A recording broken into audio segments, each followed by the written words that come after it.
What's up? This is Rebel Radio. What up? What up? This is DJ Newmark. This is Peanut Butter Wolf. It's your boy. It's okay. Keep checking out Rebel Radio. Rebel Radio. This is Rebel Radio. We're in the place right here. Rebel Radio is going down. Would you say Rebel Radio? Oh, wait. Let's do it again. Rebel Radio. Hey, this is Josh Levine. I'm your host on Rebel Radio. So this week's guest is my good friend Terry Heller. Terry and I, we've seen some shit together. We go back 20 plus years to, I think it was the whiskey in Hollywood. You're going to hear all about that in our interview. He's an ex-music industry survivor to video director to now restaurateur. And we're going to hear his story and some of the lumps he's taken along the way.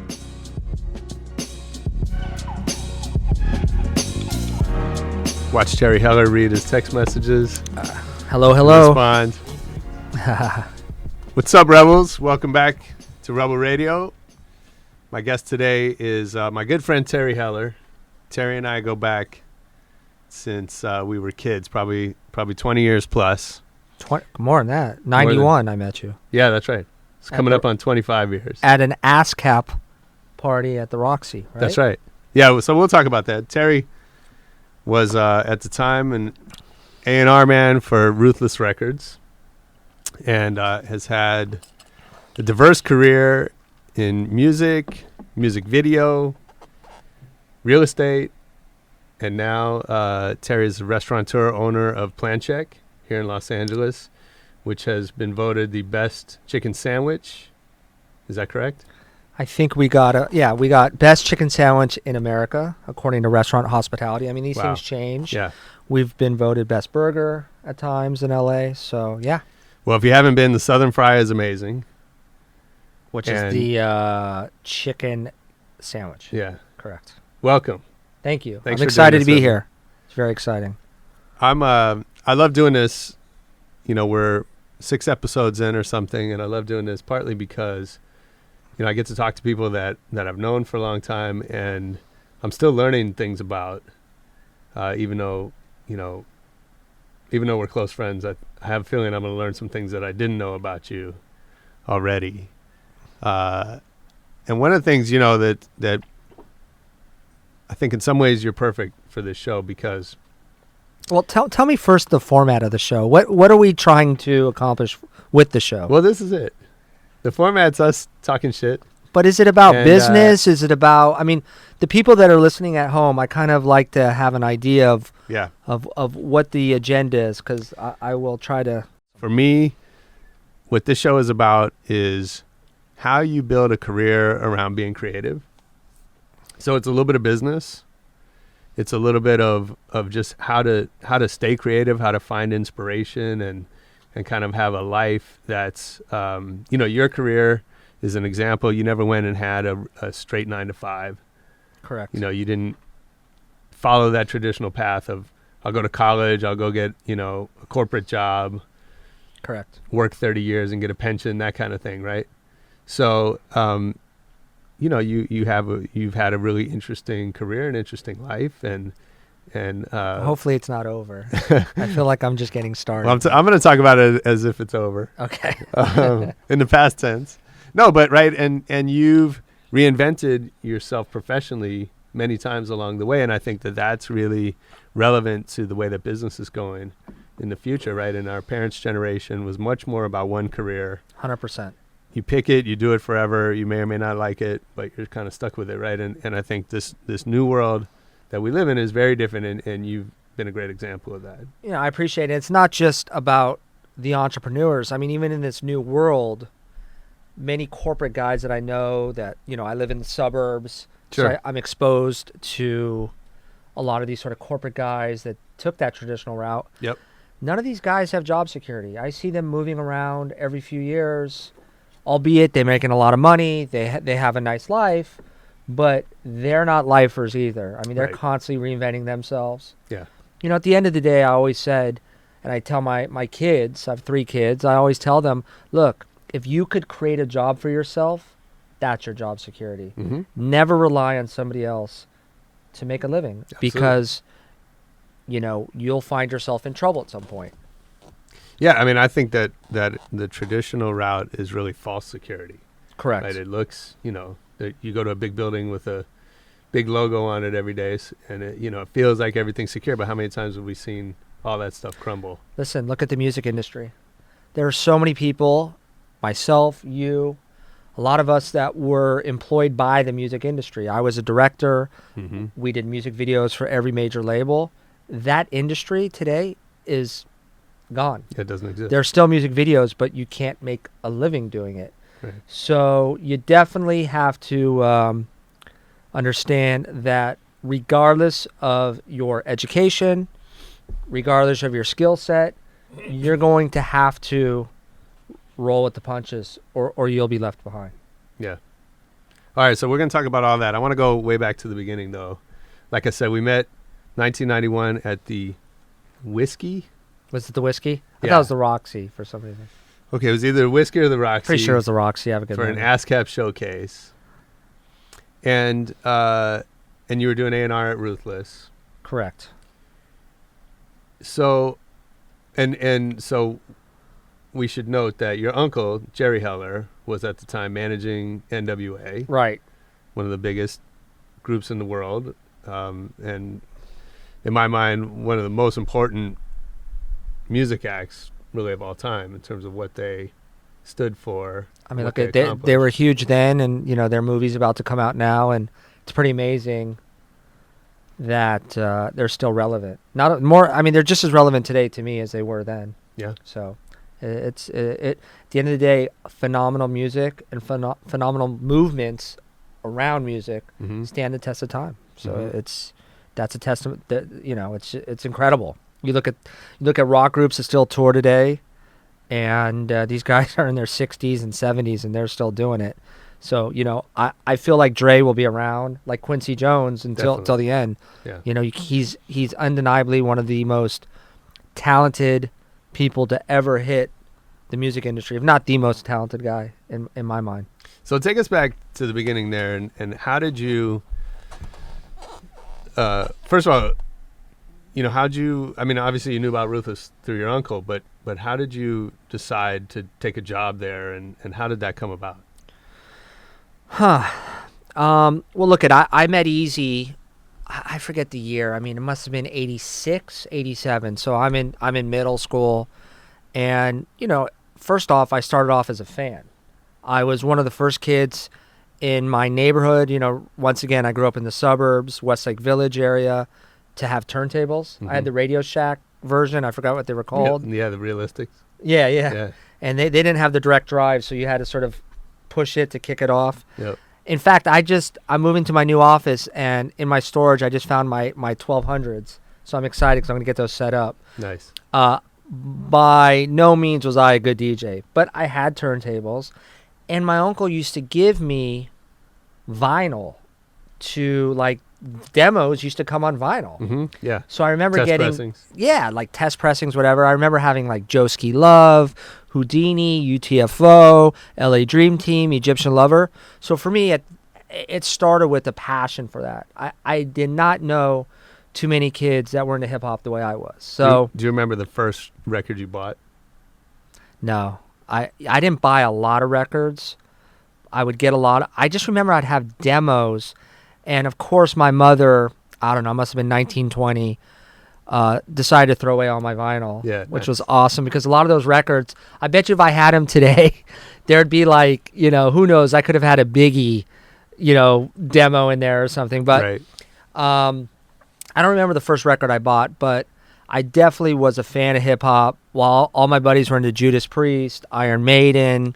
So how did you discover hip hop then in that environment? A big part of it was my uncle. Yeah. He was working with Rodney O and Joe Cooley. In fact, I remember being in Laguna Beach and Rodney O and Joe Cooley pulling up in, like, I don't know what year it was. Whenever Everlasting Bass came out. Yeah, it was like 84, 85. Yeah, somewhere in there. So, once again, I'm a kid, just bar mitzvahed. And I remember these guys pulling up, and they had, like the Jerry curl, and they had the jewelry, and they were just cool as fuck to me. Mhm. Can I say fuck on this? Yeah. And they played Everlasting Bass. And I remember sitting in my uncle's Benz and that thing going in there, playing. And so I was exposed to it that way. I love the culture. It just something, hip-hop music for me, rap music, I just identified with. I was into surfing. I was into skating. So whether it was Public Enemy, that to me was my version of, on some level, rebelling. Mm-hmm. So I just remember hearing Public Enemy and going, Jesus, I want to go punch someone in the mouth. This shit's fucking incredible. So I was just a fan. And then obviously, Jerry had Egyptian Lover. He had LA Dream Team. I'd go to the shows. I remember going to LA Fresh Festivals. Once again, I forget, mid-'80s. And, I was one of the only white kids there. And I was a kid. I mean, I'm no older than 13, 14, 15 years old. And just, I was a fan. And, I graduated high school, started going to college, and literally begged Eazy-E for a job. I went to my uncle, and my uncle's like, look, I can't hire you. We're family. It just won't look good. If you can convince Eazy-E, then you got a job. So Eazy already knew me, obviously, from Jerry working with him, and I would bug the fuck out of Eazy over and over until he gave me a job. And the first job I had with them, they were paying me $150 a week, and I was working like, I don't know how many hours. I was working 7 days a week, and just doing bullshit work. But I was just happy to be part of it. So what was the first day like at Ruthless? It's funny you should ask that. The first day, and I'm not making this up, I'm going to tell you the story, and it was pretty crazy. So I get hired, and I'm excited. It's like a Monday. I'm going to work. I'm going to college part-time. No, actually, I think I was going full-time. And I get a call from Gary, who's Jerry's cousin. So I guess he's my second cousin, or my cousin once removed. He goes, listen, we got to issue Dre. He worked at Ruthless. He worked at Ruthless, excuse me. And Eazy, Dre, and the DOC all lived in Westlake, which was crazy. Can you imagine these guys living out there? Mm-hmm. And I get a call, and I want to say this is, I'm bad with the exact time, but 90, mid-90, maybe 91. And I get a call that there's an issue with the movers at Dre's house. They were on tour or whatever, and they're moving one house to another. Dre wasn't there, and I need to go over there right away. And I need to go over there, go see what the issue is with the movers, and take Dre's Corvette from like one house to another. They're only like 4 or 5 blocks away. So I go over there, and the movers have me come into Dre's closet, and you see like the moving mats laid on the floor, and there's literally 30 guns laid out. And the guys are like, we're not touching these. Right. So you got to figure it out. So I called, I don't even think I had a cell phone. I don't know. I called my uncle, and I was like, there's like 30 guns here. I've never shot a gun. I've never held a gun. I have no interest in guns. And there were like big ass guns there. And I'm like, look, what do you want me to do? He goes, take them to the new house. I'm like, I don't want to take them. He goes, take them to the new house. So basically, we take all the guns. They're in these moving mats. Mm-hmm. We fold the moving mats over them. And the movers carry them. I'm thinking they're going to like go off or something. And in the Corvette, there's like a little space in the back. And we like stuff them in there. So can you imagine I'm in Dre's vet with no plates. It was like a new vet. And I remember it was a stick shift. All these guns. And that was literally my first day on the job.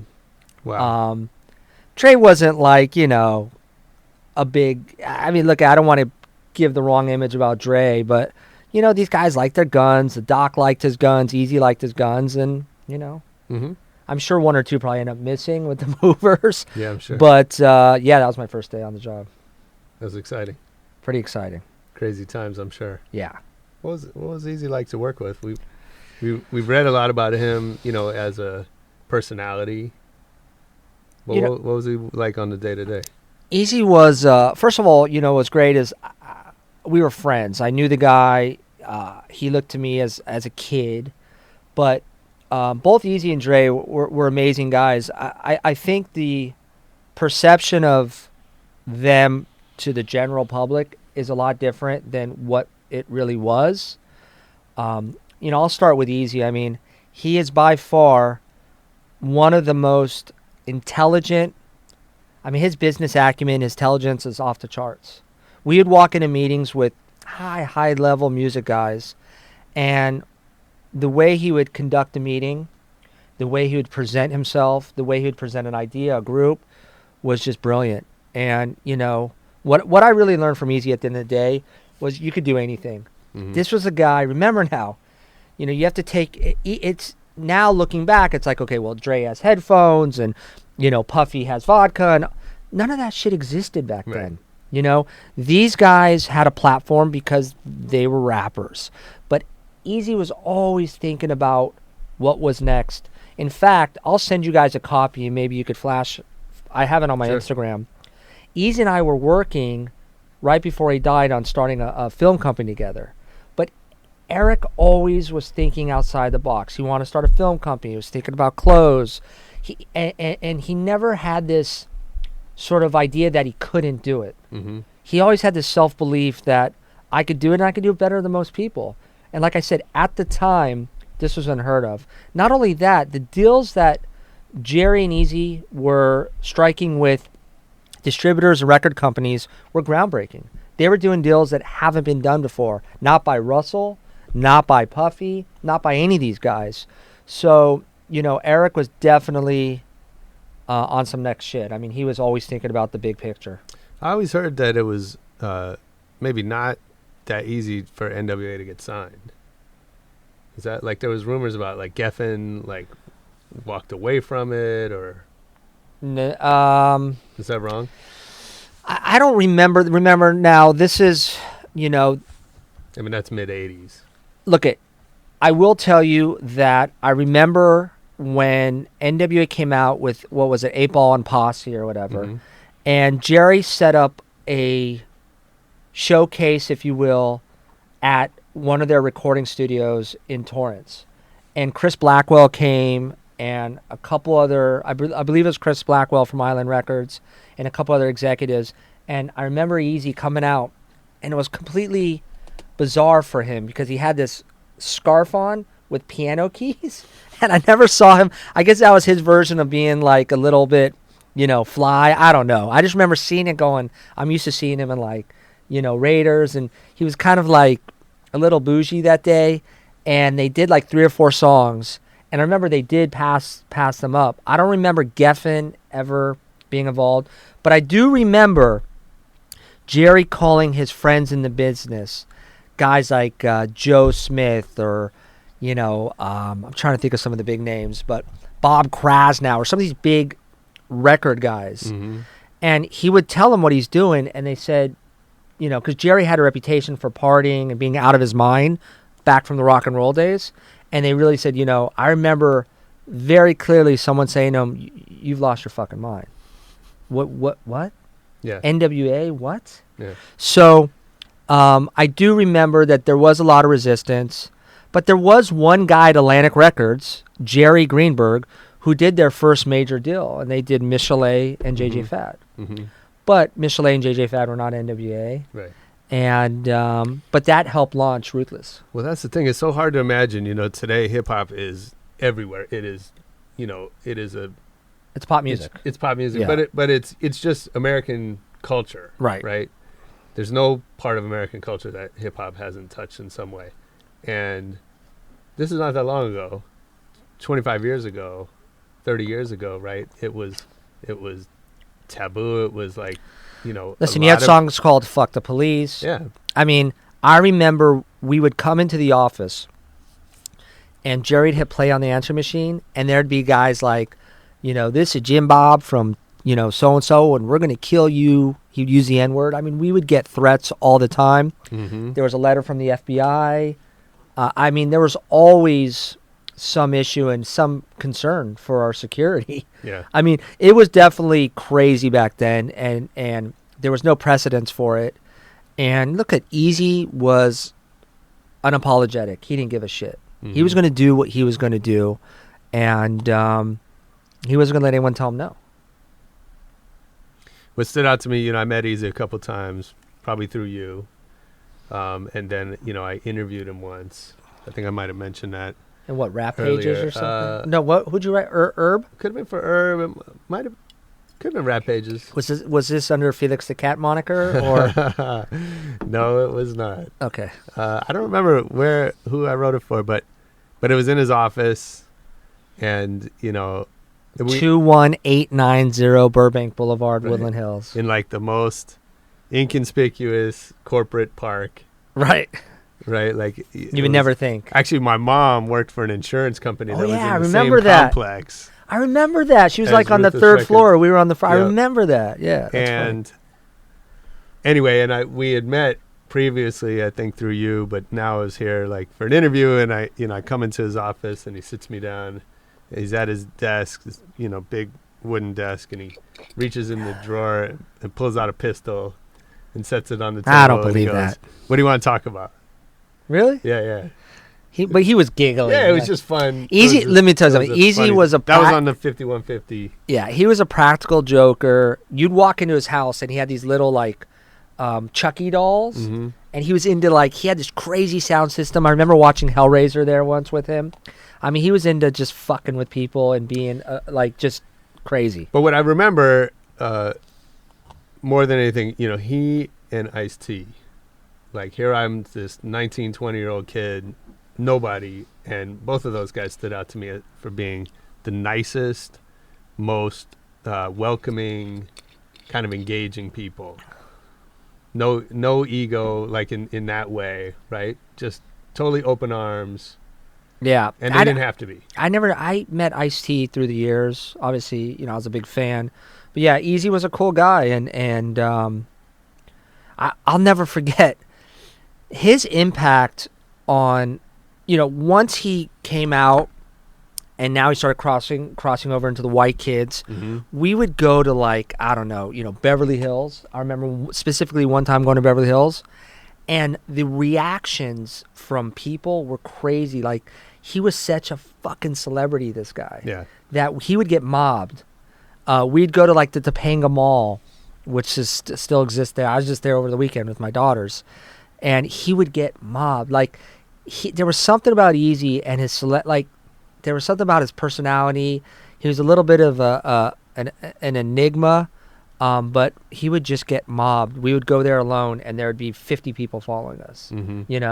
And this is before like paparazzi. This is before, I guess, like the big boy band craze. But this dude was like, people loved him. Mm-hmm. He was an interesting guy. I mean, I just remember like white housewives like jocking him. It was just weird. Sure.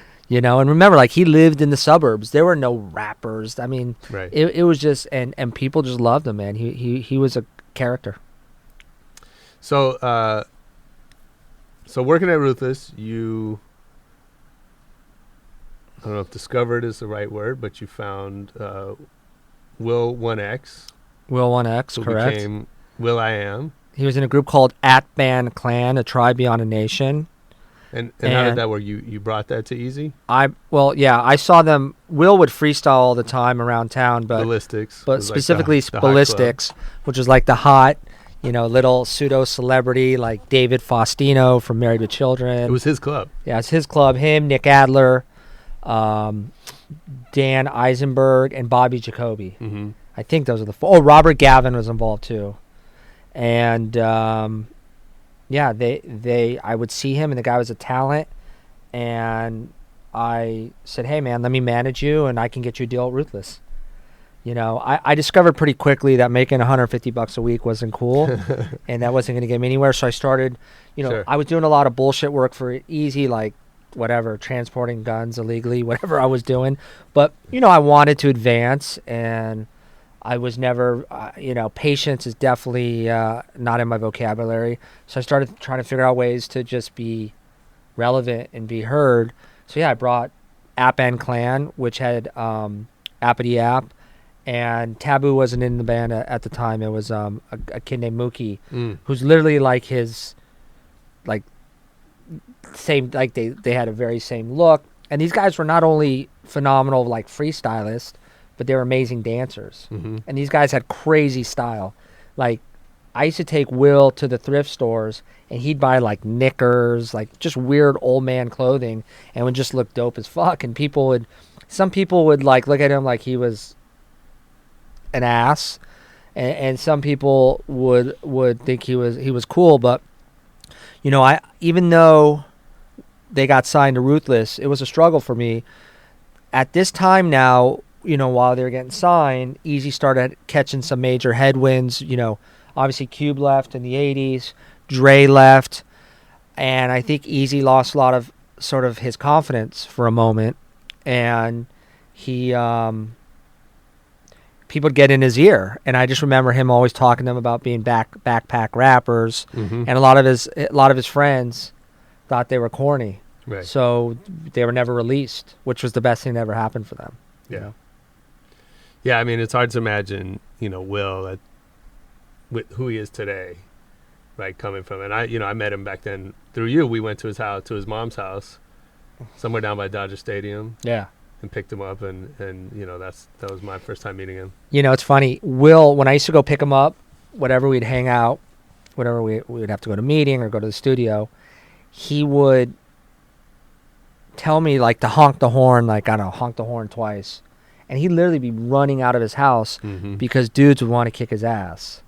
Because he was just, you know, he stood out. Yeah. And he lived in like some Section 8 housing or whatever. And I just remember he would run out of his house and jump in my car and we would jet. But, you know, I'll tell you, at the end of the day, I've got so much respect for that dude, because I just remember how hard he worked, how many times people said no to him. I remember when Pharcyde came out, Freestyle Fellowship. I remember myself, this is me speaking for me, I was a little deflated because I felt on some level they beat me to the punch, or beat us to the punch. And, you know, the guy never gave up. And I remember one day he told me he needed money, or he wanted to get a drum machine. And I said, why? He goes, well, I want to produce. I was like, well, you want to produce? And he started producing. I mean, this guy never quit, man. He approached me once and said, I got these guys that want to shoot a video for me. And that's actually what got me into directing. And he found these guys to shoot a video for Puddles of H2O. I don't know if that thing exists on the internet or not. I'm sure it's somewhere.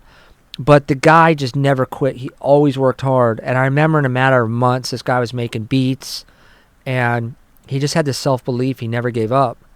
And, you know, I never profited from them, but I can't tell you how, you know, when they became successful, how vindicated I felt. It was the only group I ever signed to Ruthless. So despite the fact that they had a name change and they had different people in and out of the band, you know, singers and Fergie and whatnot, at the end of the day, really the heart and soul of Black Eyed Peas to me was will.i.am. He was the force behind them. Not taking any credit away from Fergie or Apple or Taboo, but he was a driving force. He was the guy that had the vision. And, you know, I could be more proud of that guy. Look at him today. I mean, the guy is still fucking relevant, like Dre's relevant. So, yeah. So, all right, that's happening. You started shooting music videos. So what happened was, like I said, Will brought this young SC grad. I forget if the other guy was an SC grad, and said, "Look, I need $1,000 to shoot this video." So somehow I think I convinced Jerry or Eazy to give us $1,000. They shot the video. It was cool. I mean, at the time, videos are tens of thousands. Easy. And somehow these guys now they're cheap again. Somehow these guys put it together, and I saw the video, and it really blew me away. The creativity, the fact that we had no money. And in the process, if we're talking about me now, in the process, I met the two guys that put it together. One guy was like a cinematographer. The other guy was a director. They both co-produced it. And I was like, wow, man, this is amazing. This is now, I want to say like 93. So I'm still, you know, I'm fairly young there. And at this point, I'm getting really restless at Ruthless. I wanted to get the fuck out of there. All the stuff with Suge, and we could touch upon that in a little bit. But just, I was ready to branch out. I wasn't really getting any respect being Jerry's nephew. It was a bit dysfunctional there in my mind, and I was looking for some opportunity to get out. And I never had any real driving desire to be a director, but I saw this video. I met these young guys that were my age that put it together, and I called them one day and I said, "Look, you did a fantastic job. I want to meet you. I have some ideas." So one of the guys could not make it, and the cinematographer guy made it. He went to, like I said, SC. He was, I thought, a very talented guy. His name was Chuck. And we met at Jerry's Deli in Studio City, and I said, "Listen, man, I could get," I just started freestyling, like, "Let's start a production company. I can get you all this work. Let's do this." And he's like, "Great. Where do I sign up?" At that meeting, he basically was like, "Look, I was the brains behind the video, and unfortunately the other guy, which ultimately got upset with me, but kind of just was cut out of the equation." And I formed this production company, if you will. And at our first gig, I convinced Eazy to let me direct, even if there was any directing to do, a little spot for Bone Thugs and Harmony. And that was the first thing that I did as sort of a director, producer.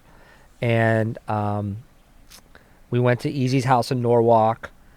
Like, our props were like an old oil can. We lit that fucking thing on fire.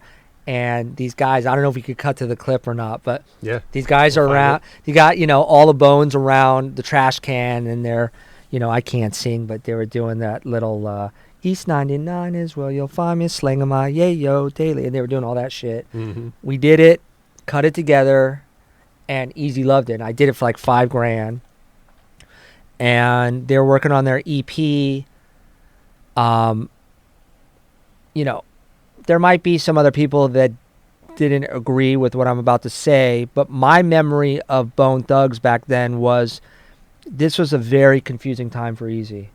Dre's now gone. He's working with new producers. And I've heard people say other things.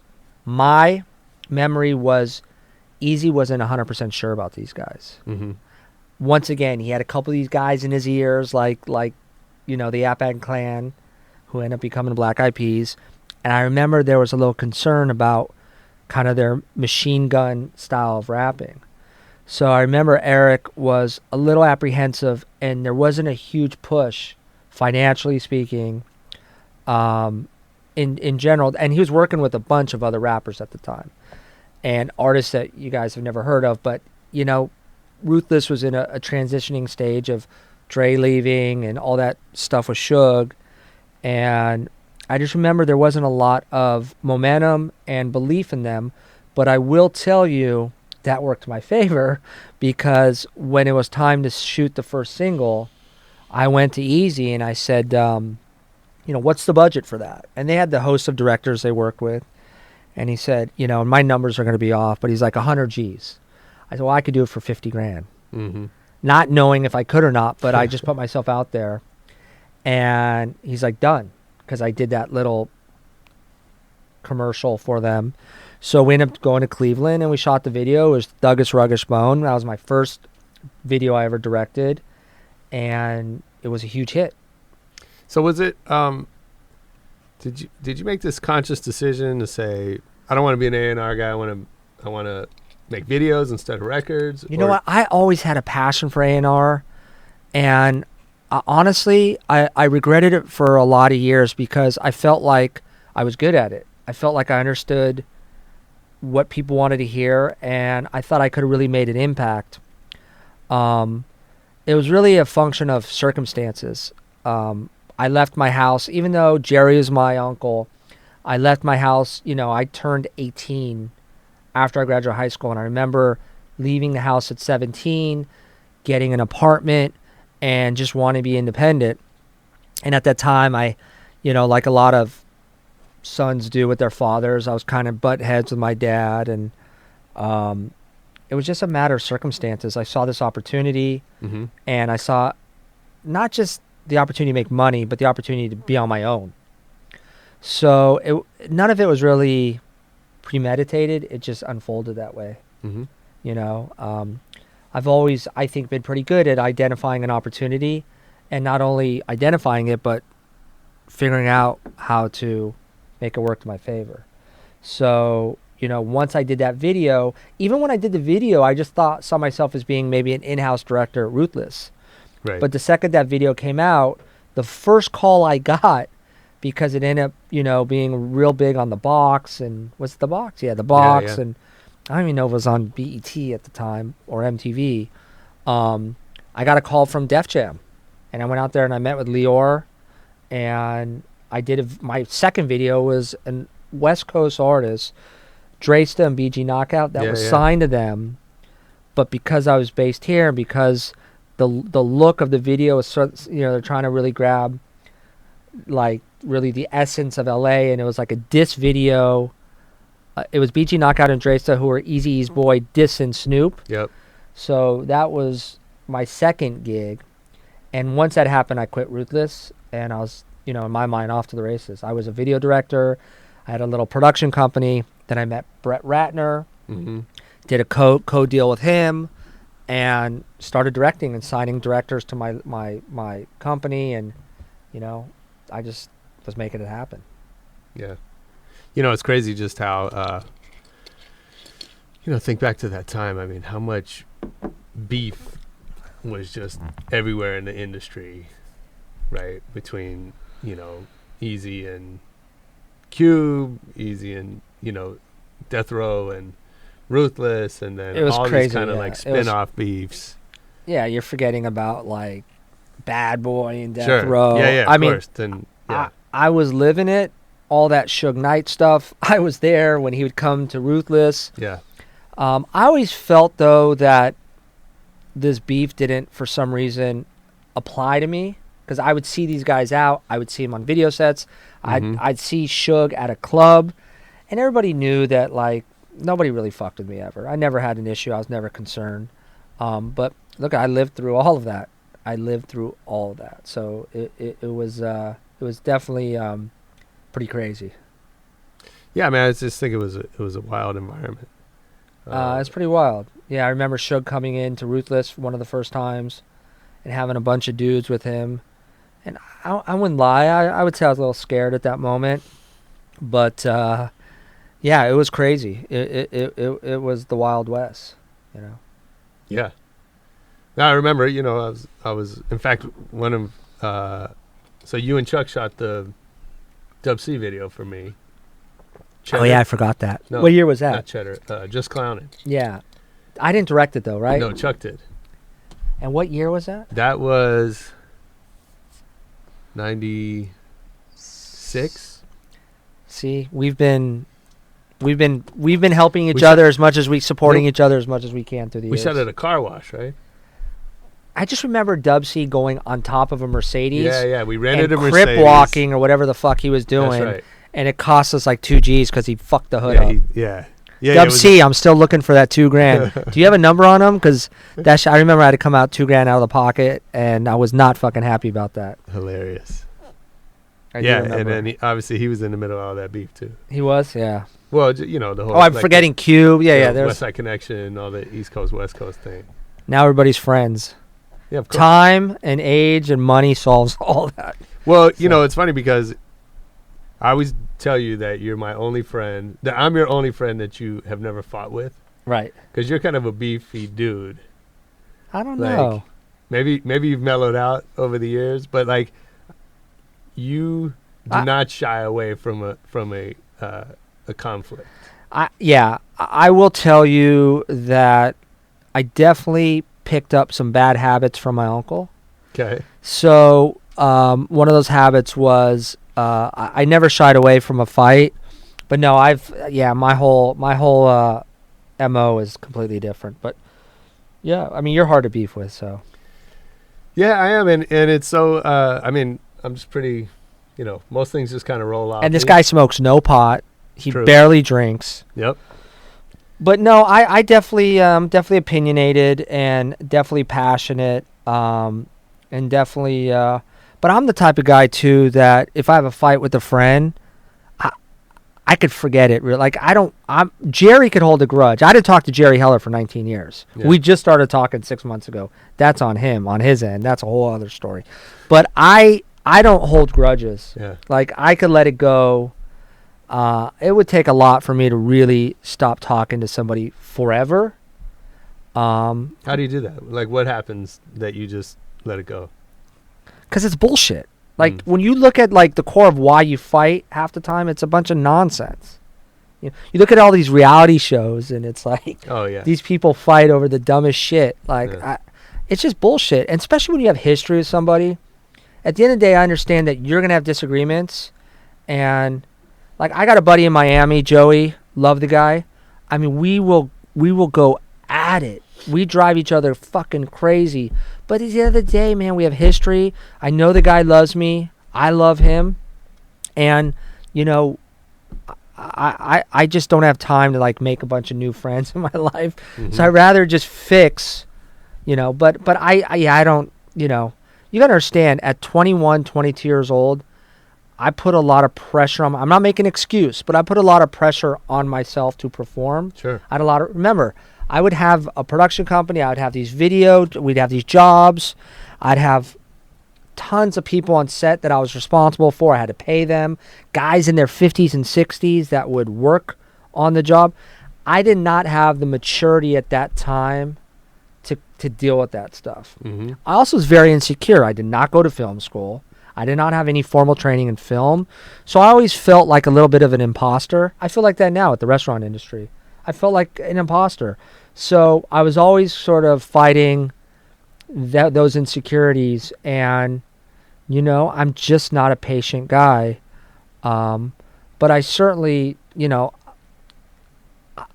yeah, it's a little confusing, but, you know, at the end of the day, man, I want to provide for my family. I don't have time for all the bullshit nowadays, and I get along with people fairly well. Well, let's talk about that a little more, because you said you feel like an imposter, and I think that is a common trait among a lot of successful people.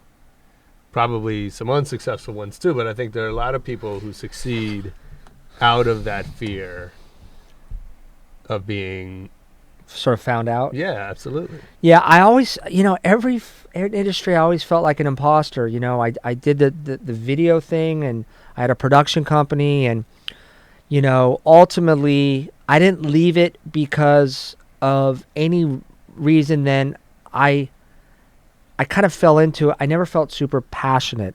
I mean, you got pretty successful. Yeah, we were very successful. What was the biggest job you did? Shit, I don't know. But, I mean, my company produced stuff for Lincoln Park, Jennifer Lopez. We did Toyota commercials, Coke commercials. You know, my wife, who I met through production, who we met in 98, she's still doing it. I mean, we had a lot of success. Mm-hmm. I think what ultimately pushed me out, or why I made a decision to go out, was I just wasn't passionate about it. I didn't love it. You know, if you want to be a high-level director or a high-level at anything you do, you better fucking be so passionate about it that you're willing to do what it takes to be successful. And even though I got very close to doing a movie, because that would have been the natural progression for me, I just never cared. Like, I saw myself more on the business side. I was more interested in building this production company. Mm-hmm. But ultimately, I just wasn't in love with it. My timing was right, because literally I left in 2004, and the video industry from there, I think every year the budget's cut in half, and, you know, we were transitioning into commercials, and ultimately I would have figured it out. It just wasn't for me. Sure. But I will tell you that it was what I learned in that industry, the creativity. You know, I always consider myself not a creative guy, and ultimately when I stepped away from it, I realized that I do have a lot of ideas that I want to convey and creativity. But having someone give you a budget, here is $100,000. Go execute this video. A lot of things can go wrong. You could lose all your money. Yeah. It could cost you money. And I had an obligation to Atlantic Records, to Sony Records, to Bad Boy, to Ruthless, to whoever, to deliver this product. And that taught me a lot of skills. I mean, to be able to budget, to get stuff done on time.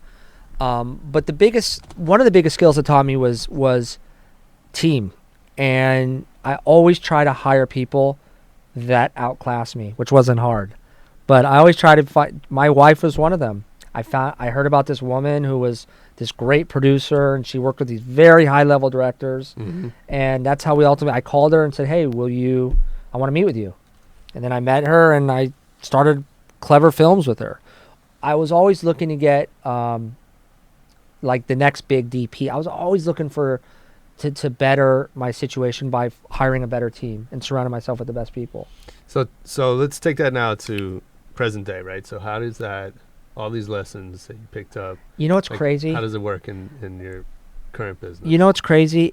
Whether it was real estate, which I'm still involved with, or the restaurant industry, it's no different. The lessons I learned and the way I applied, sort of, the way I approached then and now is the exact same. Plan check. Currently, we have 3 locations. I have approximately 200 employees. It's a lot of work, and we plan on growing. I mean, we plan on opening 3 more plan checks the next 12 months. 4 more from there, and 12 months after that, 12 months. So we want to have 7 more in 2 years. Nice. I'm always looking for the best people. And that's, I'm in the human resource business. That's the toughest thing for me right now. Yeah. But the idea of just attacking it and figuring out and really applying what I like to call rigorous thinking. I'm always looking to improve our situation. I never rest on our laurels. It's good and bad. I mean, so give me an example. How do we make our food better? How do we make our service better? How do I increase top line sales? Listen, everybody does that. I don't know if they do it as intensely as we do it, but training my people I just had a conference call prior to this, and we had record-breaking sales over Memorial Day weekend, record-breaking. And, for about 3.5 seconds, I relish in the moment, and then I start talking about how do we become better? How do we do more suggestive selling? Why are our check averages how do we get them higher? So, right now I'm starting to think about messaging, how I'm going to reformat how we sell Plan Check to the community as we try to grow to become a global brand. So I'm constantly approaching that. But, what I've always said about being an entrepreneur and the idea of taking that first initial step is most people, everybody wants to own a business. Everybody has that idea, but that first step is always the hardest and the toughest thing for them. And, I always say that just putting that open sign in the window is more than half the battle, and most people won't do it. It takes a lot of guts. I've never had, except for maybe 2.5 years, a consistent paycheck. So to have the discipline of not getting a check every week, it's a tough pill to swallow. But, when you risk that, the reward, on the flip side of things, you can make a lot more money. Sure. But I always tell people, you got to take that first step. You got to put that open sign in the window. And if you don't put that open sign in the window, you'll never get there. And that's where you could draw from guys like Puff and Eazy and Dre. And, these guys had this self-belief, whether it was a mask for an insecurity or whatever it was, that I could do beats by Dre. I could do vodka. I could do tequila. I could do a film company. Why not? And, I think that was always something that even though I felt like an imposter, I always had the courage to take that initial step, to spend the money, to make the money. Yeah, I mean, I think that's the difference, right? There's the imposter who,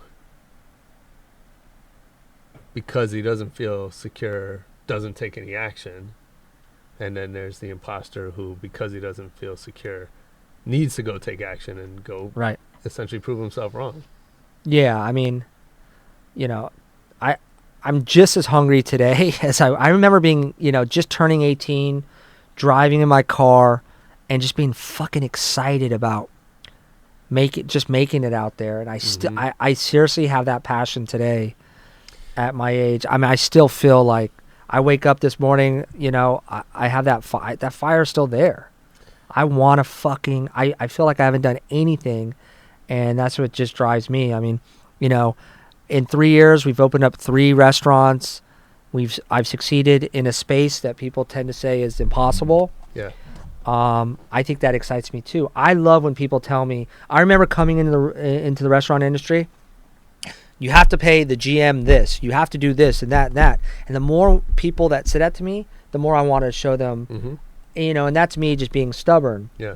I want to, you know, and being an outsider, just like in real estate at one time, and just like in being a director, is I just figured out on my own how to do it. And sometimes that's a better way to go. Sure. Sometimes conventional thinking, you know, if I would have done everything first of all, my first location on Sawtell, I will tell you that there wasn't one person who told me I should open there. In fact, I have guys that were seasoned restaurant guys that said, if you don't open Asian food on that street, you will fail. Yeah. I had guys tell me that I'm 3 blocks out of the sort of hub of where everything was. I can't tell you how many people told me that was the wrong thing to do. Yeah. Why is Plan Check successful? You know, I mean, it's a combination of a lot of things. You know, I think we're firing on all cylinders. I think that the timing was right on that street. So I think there's a little luck that played there.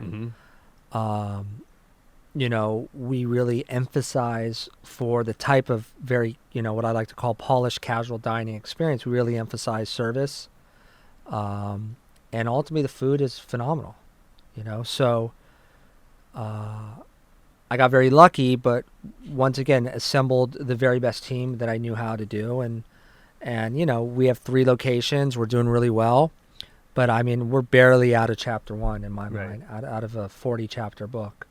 So there's a lot more to do. There's a lot more success to conquer. But, you know, we're off to a good start. Well, the food's great. I love it there. Thank you. I think there's we're in a time though where there's a lot of good food, which we haven't always had in LA. 100%. The bar is really high, and it's funny. I remember like places, Dantana's, the Ivy, the Palm. I mean, there's like 3 or 4 like places to go, and that was like it. Remember? Yeah, I mean, absolutely.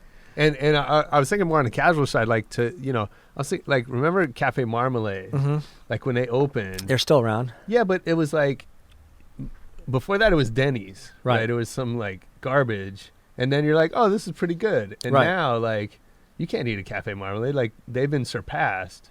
No, they're still good. I still give them some raw. But I hear you. They haven't gotten any worse. They're fine. I take it back to you can eat there, but I mean, look. but I'm just saying, right? The bar keeps raising. I'm excited about LA. Look, I love LA. LA to me is the best city. I mean, I'm a huge believer in LA. But what has happened in LA is exciting, especially on the food front. Every week, the bar is being raised. Yeah. And you know, through the advent of media, these, you know, chef shows or whatnot, the expectation is there from the consumer. But yeah, it's exciting. You know, I don't look at it as a threat to Plan Check being non-existent in 10 years. I mean, you know, in these times, you're going to have to be flexible. You're going to have to evolve. Yeah. Could a concept like In-N-Out Burger start today and do what they did? I don't know. Can you have one item that really you're known for? You know, I don't know. We have a new concept that we're doing that's very, very, very, very simple and small menu. We will find out. But look, it's definitely, you know, through social media. If you have a product that people like, in a matter of days, everybody will know who you are. Yeah. But the flip side of that is you better be on point, because also know that you're not good. Sure. And people will find you out. So, but it's crazy. Like, food in LA continues to push the bar, and you know, whether it's coffee, casual, whatever it is, it's definitely exciting. So why food? Like For me? we've known each other a long time. I never thought of you as a food guy. We used to go eat Benito's tacos. I think everybody did. Tito's tacos, Benito's, Tito's, right? Pink's. No, but like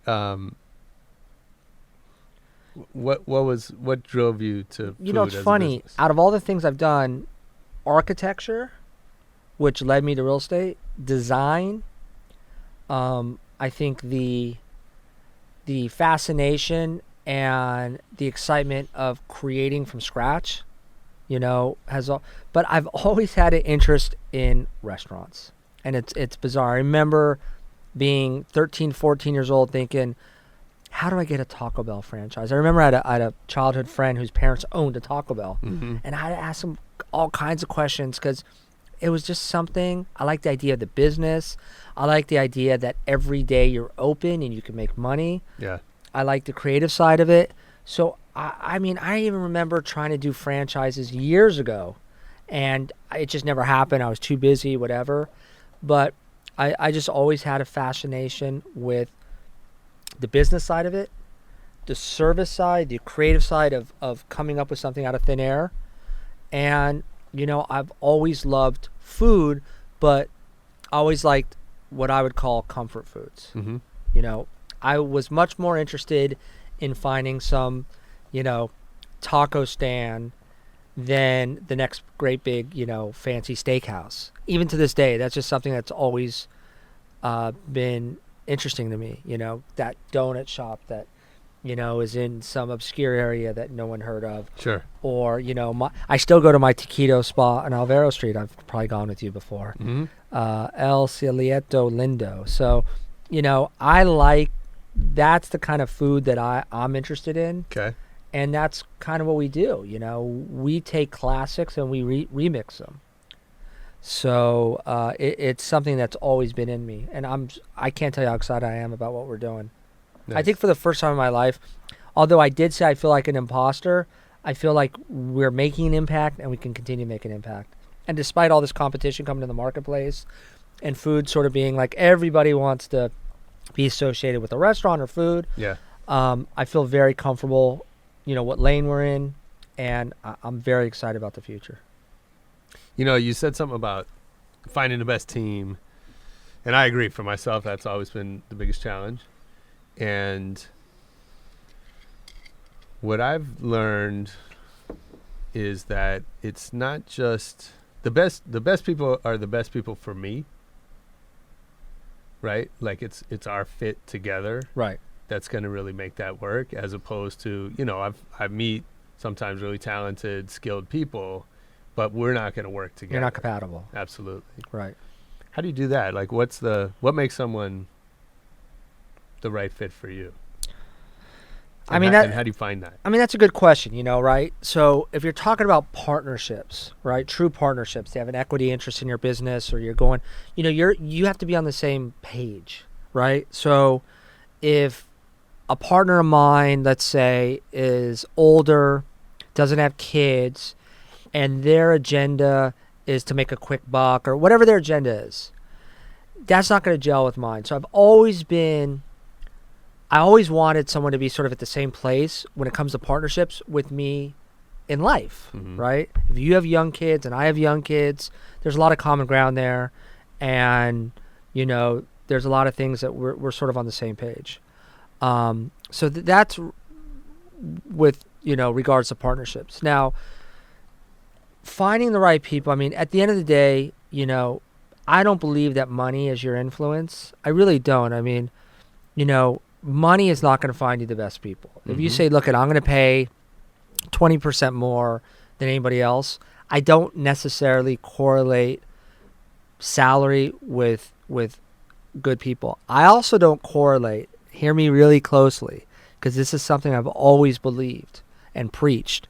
I don't believe time is the equalizer of good. If you have done street marketing or you have an agency for 25 years, it doesn't mean you're good at it. And it doesn't mean you're better than the guy that has done it for 2 years. So when I look for people, they don't necessarily have to have all this experience behind them, right? That's kind of unfair coming from my background. So I look for people with the right passion, with sort of the indicators to me that, you might not have managed a bunch of restaurants, but if the passion's there and the dialogue and, if I feel right about someone, I'll give them a shot. One of my operations people was a barista when I met her. And now she's in a huge part of Plan Check Corporate. So you have to be willing to give people chances. But, I at the end of the day, money's not going to influence people. It's leadership. They want to work for somebody that they believe is going somewhere. And, a lot of times my little pitch to them might come off as bullshit, but there are people that buy in to sort of the dream. And I think at the end of the day, people want to attach their stars and attach their careers, if you will, to somebody that they believe is constantly pushing. So yeah. All right, let's go back. 93. So it was 93. We did our first, I don't know if it was your first party. I think it was mine. Camel Walk? Camel Walk. Can you cut to a flyer? I'm going to find the flyer. I have it somewhere. We're having issues with our storage space, but it's... Who came up with that name? You did. I forget why. You did. Though. It's taken from, from Hollywood Shuffle. You sure I came up with the name? I'm pretty sure. I don't remember that. Because it wasn't Ron. So it was the two of us. Ron Hill, who had a street promotion Sure company. Shot Marketing. Let's give them a shout out. Shout out to Ron and Goner. Was Ben Moore involved with No. this? He wasn't. And it was Goner, Ron, yourself, and myself. And that's it. Yeah. We did it at that place on Sunset. Yeah, so we shopped around. Shady ass. So I went to go find a venue. I shopped around. Bahia or something? What was it called? No, we did it at Glam Slam. Oh, we did? Yeah. But didn't we do another one on Sunset? Oh, yeah. I forget what that was called. Like some Latin dance club. We did one there too. I forget what that was called. Glam Slam, though. We did do it there. Right. So we, none of us had any promotion experience other than going to parties. Right. You'd never done a party before. No. And so we had no experience. I go to find us a venue. I was talking to Dragonfly, on Melrose. Yeah, I remember that. Which I wanted to do that place. Who were the guys behind that again? Steve Seidel? Edelson. Edelman or Edelson? It's one of those some two. Jewish name. Hollywood club guys. I'm talking to him. He's like, I'm not giving you this venue. I don't know why. He's like, and he sells me on, let's do Glam Slam. It's 1,500 people. That was Prince's shit, right? Prince had he just bought it? Yeah. He had just bought it. And it was like the hot club.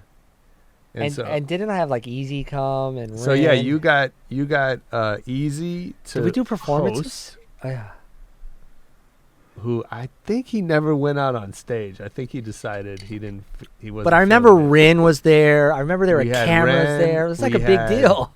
We had At Band Clan performed.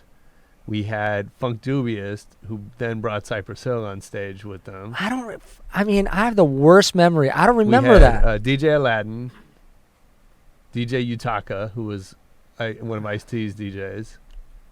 Were we drinking then? I don't remember all this. No, not really. I don't think so. And there was somebody else. Anyway, I'll find the flyer. Brent Rollins, who's now the creative director at Complex, designed the flyer for me. He was my buddy from college. So it sounds like you did all the work. Yeah, but the thing is, we lost a lot of money. We did? On that. How much did we lose? I want to say we lost like $1,000 each. For sure, that was your fault. It was. I don't know. All I seem to remember is that like the place was packed. Right. Oh, I remember. And I think like everyone came in the back door. Oh yeah. I remember. Now I remember that. Like I remember, wasn't like Funk Dubious, Cypress Hill, and Scott Kahn, the Hooligans? Was that there? Might have been Hooligans. I remember. Yeah, a gang of people came in the back, and I think we got jerked on the bar. We were supposed to get a piece of the bar. Yeah. So what I learned was about managing the door. because I didn't, all my energy was focused. We were focused on talent and then getting flyers out. Yeah, we weren't and focused promotion. on how the fuck do we keep people from just Just bum rushing. Yeah. So, but it was a fun event. I learned a lot. Did we have fun that night? I remember I was stressed. I was so stressed. Like, was anybody gonna come? And then I will tell you, there were cameras there shooting, and I remember being interviewed with Rin. They were Really? interviewing Rin, and I wish somebody found that footage because I was That'd be so cool. fucking corny. Because I just remember being stressed and like, Yeah. I just remember it was awkward as hell. yeah, it was stressful because we didn't know. I mean, what the hell imagine we were doing. Rin, Easy. Did Dre come? I don't think Dre No. came. Bone, we didn't know Bone in '93. No, nothing. App and Clan. I'm sure like all the LA groups are there. Yeah, Yeah, we got to find that flyer, man. That's crazy. yeah. What happened to our promoting career? We should have That was stuck with it. that. No, I mean, I did some parties. I think you moved on to better things. It was fun though. But Let's yeah, do it another was one. Let's fun. bring Camel Walk back. Sure. For the 40-year-olds. So I think we talked about this a little bit, but food and music are both. Sometimes I say like food is the new music in terms of the impact that it has on culture. Right. But they're both these, sort of creative expressions that, mean, it's like it's got one meaning for the creator and then for the consumer, it's got a totally different thing, but it's still seen through the lens, right? I think of a chef as a musician in a lot of ways, right?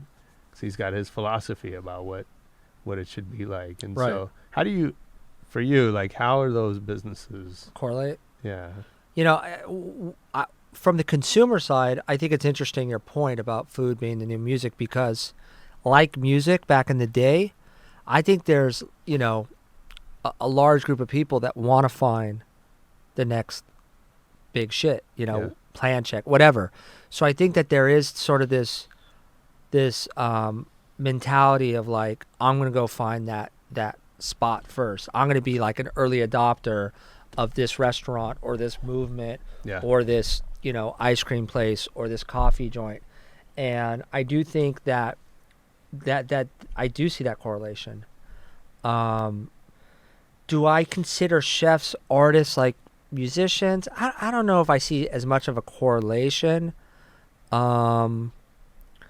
I do think that chefs are definitely have become sort of rock stars in their own right. I mean, we now have celebrity chefs. These guys have venues in Vegas. So maybe there is a correlation. I think I get what you're saying with the music. But yeah, I mean, look at, there's also a fine line with chefs and operating a business because you have to create a product that people like. Mm-hmm. You want to be innovative. At the same time, you got to keep your cost of goods down. You got to make money on it. You got to be able to deliver it in a timely fashion. You got to be able to scale it if that's part of your plan.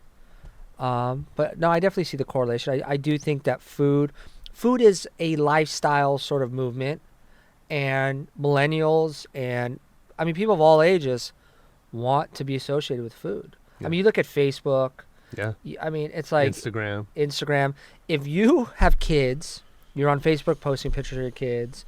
If you don't have kids, you're on Instagram and Facebook posting pictures of traveling, of food. It's crazy, Mm-hmm. I'm always amazed. Like, I go to these restaurants and there'll be like 6 people in there and they're like, and they're taking pictures of food and they're like, no one's even talking. It's pretty funny to me. I couldn't believe I went to, it was either Denny's or IHOP. This century? No. I mean, this No. decade? What was, there's another one that somebody, I saw this promotion that their menu was a frame. So you take a picture of your food, you hold up the menu for like Instagram. It was a stupid promotion. At Denny's or It was one of those restaurants. I forget which one. And I remember thinking, like, people that eat at those restaurants aren't taking pictures of their food. Like, you go to Plan Check or you go somewhere where the dish is beautiful. And, look and at all their. that.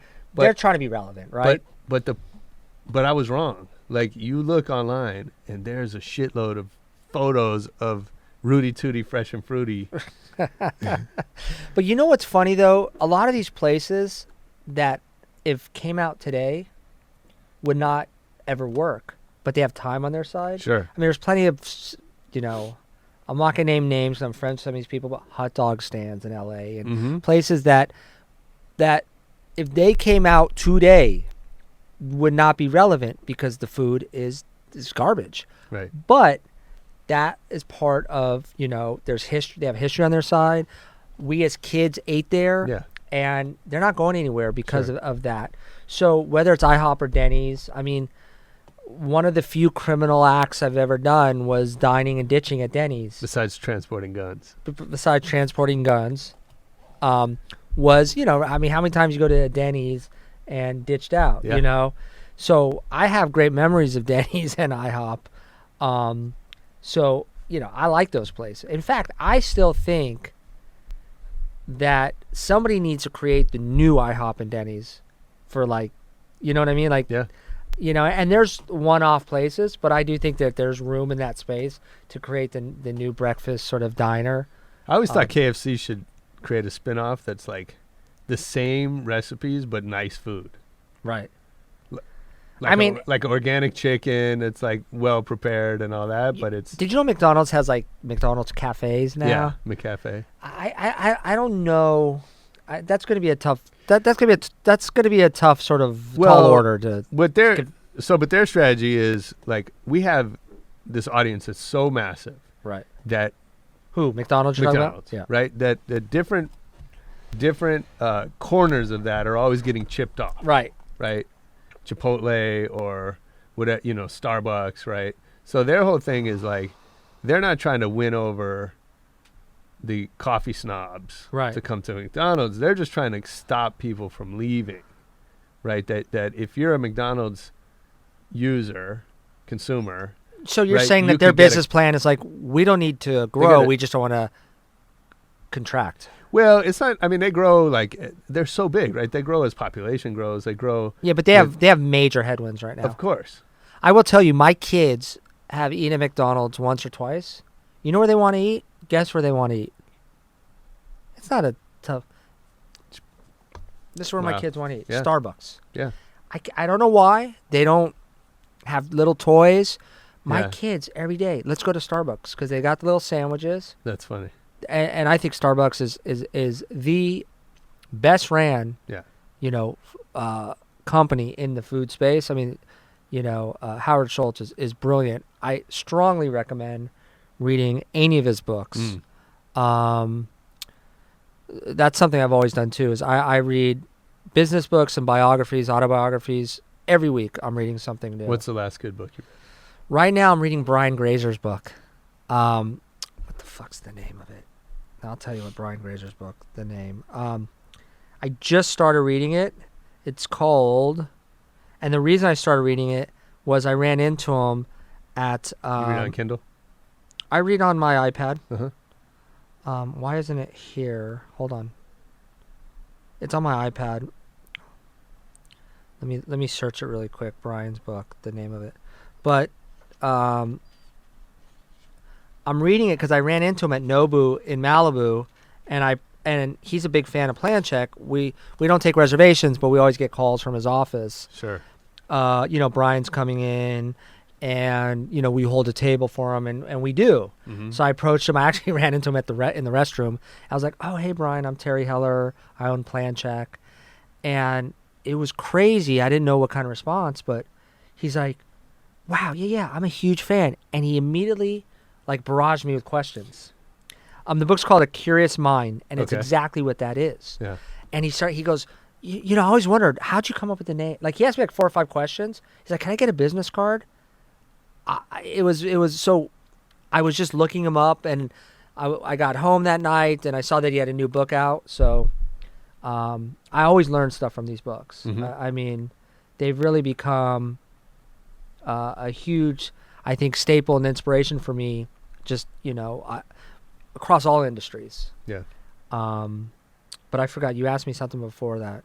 what we were talking about, McDonald's, Starbucks. Starbucks. Yeah, I forget. Oh, I'm just saying. That's all right. We can move on. But talk about. So I know you're a big reader. As am I, and you talked a little bit about Eazy. Have you had other mentors? Yeah, I've had other mentors. What's I'm trying to think of someone taught you? I mean, for a while I was working with Brett Ratner when he had a music video company. I had one, and I mean, he was a huge influence on me. We're not too friendly today. We don't talk a lot. We run into each other, but he was a major influence on me. He's about 4 or 5 years. What'd you learn from Brett? Relentless. I mean, you're talking about a guy that, he is absolutely relentless. What I learned from these guys too, just watching them, and I was really close to Heavy D, rest in peace, and I would get feedback about Puffy and stuff he's doing. I mean, these guys, they live, work, eat, breathe. There's not a moment they're not conducting business, and they've really figured out how to integrate business and their life. There is no separation, and I've done the same. If there's a piece of real estate I want to look at in Orange County, I will make a trip out of it with my kids and my family, or we'll stay there for the night. I really feel that if you want to reach a certain level of success, it's funny. One of my biggest problems I'm having with sort of this new generation of people coming into the workforce is passion. And I recently had a guy that worked for me right out of school and was with me for a long time, and young guy making a really good living. He was, I would say he's a top 2 or 3 paid people at my company out of 200 people. Young guy, like I said, 26, 27, and he kept complaining about his quality of life, and he has no kids, he's not married. I got him a great deal on the apartment that he was living in because I knew the landlord. Beautiful apartment downtown. I mean, brand new apartment. To me, he had this phenomenal opportunity, and he just kept bitching, oh, my quality of life, and I want to be able to shut my phone off at night, and I feel stressed all the time, and I honestly, I respect that, but I don't respect that at the same time. Yeah. I live in the suburbs. I have 3 kids. I have a wife.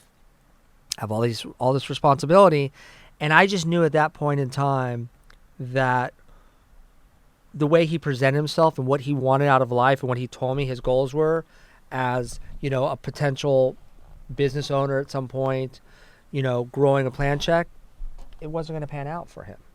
Yeah. Because at 26 years old, if you're complaining that you're working more than 40 hours a week, then, maybe the 9-to-5 job, and there's nothing wrong with that.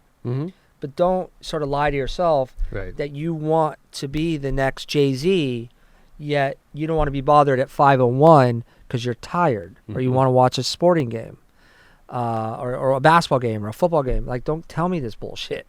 So what do you think? I mean, I remember, when we were all coming up, the time we met, and people ask me, like, how do you know that guy? How do you know everybody? How does that happen? And I always explain it that, like, we're of a certain age in Los Angeles in the music business. We were living that, right? Like, you're out every night connecting with people. And I think, I use us as an example. Like, I think Ron Hill, someone introduced us at this club. Yeah. Right.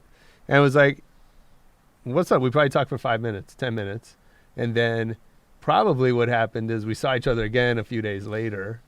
And then, and then one day one of us called the other and was like, yo, I'm going to go to this thing. You want to go? Right. Clicked. Right. But it wasn't like, and then that happened for both of us with a lot of other people, right? That, Mike Karen, like whoever else, Paul right? Stewart. Absolutely. Whoever, right. And it was just being, and so I think the mentality was just like, this is my life.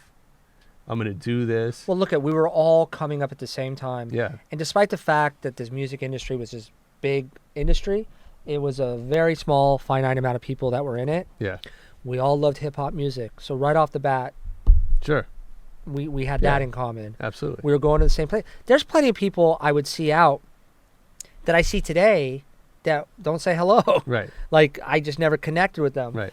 But there's but I guess what I'm talking about is, I think there was this energy running through all of us that was like, Well, I'm young. gonna make it. right. Right. I'm gonna make something for myself, and and I'm doing what I love, and I'm not. It was like the Wild no West. One, It was no like one we- ever worried about a day off. It was like we were all in these covered wagons going Right. out to the West and looking for opportunity.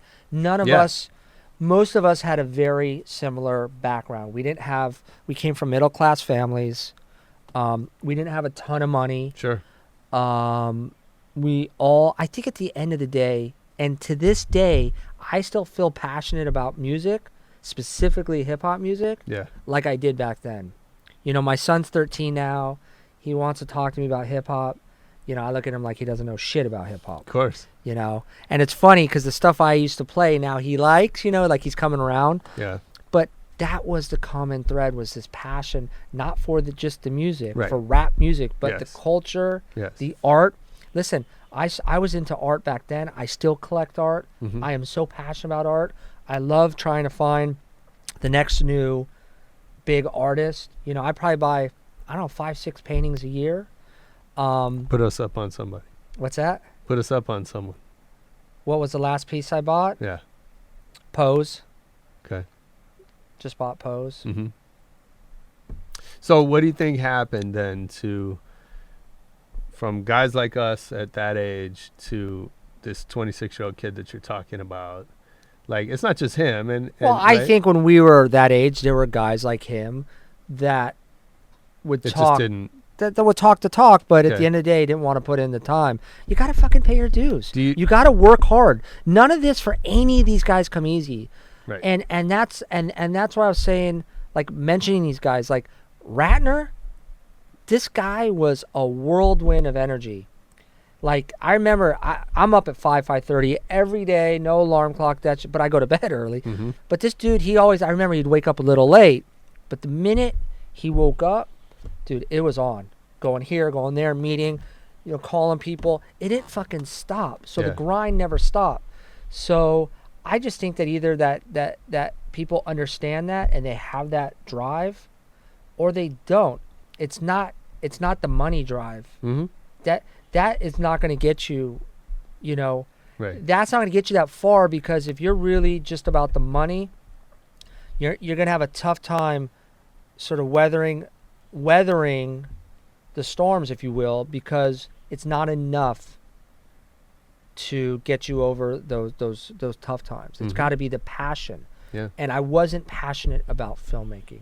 I love films. I respect filmmaking, but I wasn't this guy sitting back in my house in my spare time thinking about different shots or angles or like referencing movies, Mm-hmm. but I always did that with real estate and restaurants. Like I always, Sure. that, my downtime there is no downtime. Like I'm always Right. thinking about that stuff. And I love it. I fucking love it. It's not work to me. I love it. Right now I want to get out of this meeting because I want to go back to it. Mm-hmm. I think that Do you think there are young guys coming up today that have that type of drive, that are doing that? 100. There's in music? 100%. Or do you think it's like, I are think they all there's- tech guys or? No, there's plenty of people that are passionate. I mean, the one example I gave you was this one guy. Sure. But there's plenty of passionate people. I mean, my son is so passionate about sports. I never was that passionate about sports. Yeah. He plays a lot of basketball. I consider him a pretty high-level basketball player. But this guy will talk to you about old school guys. He'll talk to you about old sneakers. Mhm. He'll talk to you about retro jerseys. Mm-hmm. He is truly passionate. I could see him, no doubt, being a sports agent, being a sports broadcaster. It's exciting for me to see that passion. This kid lives, eats, breathes, and so do a lot of young kids. Yeah, sure. So I do believe that passion's there. I also believe that with technology and everything, that it's easy to change our focus. But at the end of the day, I'm going to be cliched again. you better fucking find something that you really care about. Because if you want to make a lot of money and have a good life and go far in whatever respective field you want to choose, it's not going to be easy. Mm-hmm. The playing field, it's like there's constantly more people. I mean, the population's growing, you know, the extreme rich are getting richer, but there's this disparity in sort of the middle class. It's becoming harder to make a living, to make a sustainable living. So if you want to do that and you want to make it happen, you better have that passion where it's like, this is what I gotta do. Mm-hmm. It doesn't mean you can't start off in, you know, as you did, a music manager, and that evolves, because it's going to evolve. But you better be really passionate, or you're just not going to make it. Yeah. So where can we find Plan Check? Well, online. Plancheck.com. You could also find us at Plan Check. Twitter. And Facebook, Instagram. Okay. And right now we're downtown. We're at 1111 Wilshire. We are at 351 North Fairfax, and we're at 1800 Sawtell Boulevard. All right. More to come. There we go. You can find me. I do not have a Twitter account. I have a Twitter account, but I'm not active on it. But I am somewhat active on Instagram, and it's Terry_Heller. Nice. Thanks, guys. All right, thanks for listening. That was Terry Heller on Rebel Radio. Hopefully you learned that he is ruthless. Yeah, if you want more Rebel Radio, just call me. Send me a text, and I'll interview you anytime. And you can find us any time of the day on iTunes or SoundCloud.com/rebel_radio. I'm your host, Josh Levine. Listen up next week. We got more shit to listen to. And I'm out.